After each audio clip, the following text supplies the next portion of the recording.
Dobrý deň, volám sa Marek Adamov, som zo stanice Žilina-Záriečie. Volá sa to stanica, pretože využívame budovu železničnej stanice, ktorú sme od roku 2003 postupne zrecyklovali a zrekonštruovali na kultúrne centrum, kde sa deje mnoho koncertov, divadelných predstavení, fungujú tu dielne, ateliéry.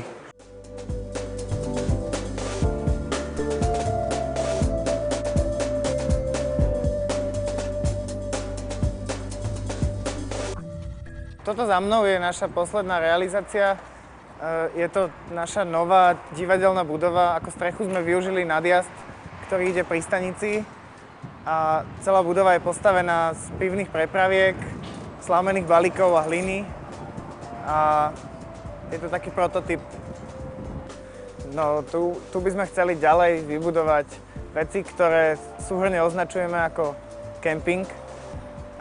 Kemping je to preto, že je to územie, ktoré je chránené, do ktorého nemajú auta prístup a kde ľudia môžu vykonávať najrôznejšie veci,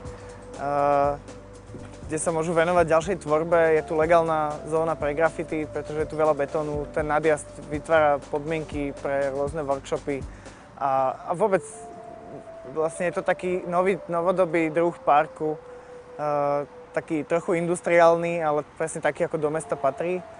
A v prípade letných festivalov slúži ako reálny kemping, kde ľudia môžu prísť so stanmi a môžu tu prežiť pár dní v centre mesta a pritom vlastne na tráve. Budeme radi, ak budete hlasovať za náš projekt.